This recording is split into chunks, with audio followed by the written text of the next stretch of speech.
మనం మార్పు కావాలని కోరుకుంది కాబట్టి అప్పుడు మళ్ళీ ఈ కాంగ్రెస్ పార్టీ అధికారం వచ్చింది. సంవత్సరంగా గడుస్తుంది.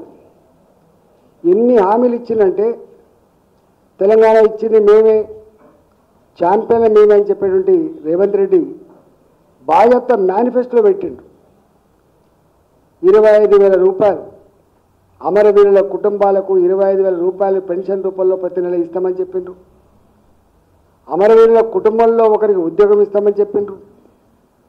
తెలంగాణ 69 ఉద్యమంలో కావచ్చు, 2001 తర్వాత జరిగిన ఉద్యమంలో కావచ్చు, ఎవరెవరైతే జైలుకు పోయినరో, కేసులు పెట్టబడ్డాయో, ఫోర్ ఫ్రంట్ నుండి పోరాటం చేసినరో 250 గజాలు జాగిస్తా అని చెప్పిండ్రు. ఇంతవరకు ఉద్యోగం ఇవ్వలే అమరవీరుల కుటుంబాలకు, 25,000 రూపాయల పెన్షన్ మొదలుపెట్టలే, 250 గజాల జాగ మొదలుపెట్టలే. ఇవాటికి సంవత్సరం గడుతుంది, ఇప్పటికి మొదలుపెట్టలే. చివరికి ఎక్కడి దాకా వచ్చిందంటే తెలంగాణ రాష్ట్రం అప్పుల ఊపిలో కూరుకుపోయింది. బ్యాంకులకు తెలంగాణ అధికారులు పోతే దొంగల్లాగా చూస్తున్నారు. చెప్పులు ఎత్తుకపోతారేమని చెప్పి చెప్పులు దాచుకుంటున్నారని చెప్పి అవమానకరమైనటువంటి మాటలు మాట్లాడుతున్నారు. నేను కూడా 2014 నుంచి 2019 వరకు ఈ రాష్ట్ర ఆర్థిక మంత్రిగా చేసిన.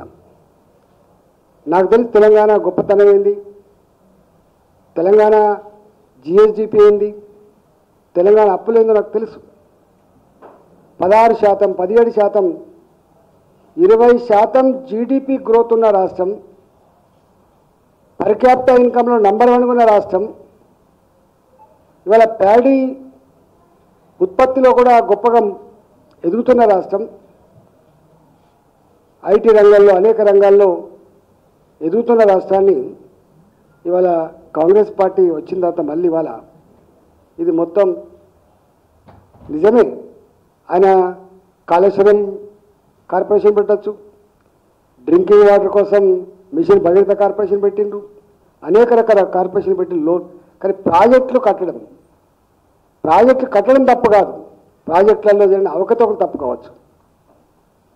ఇవాళ ఈ కాంగ్రెస్ పార్టీ వాళ్ళ పేరు చెప్పి ఇవాటికి మళ్ళీ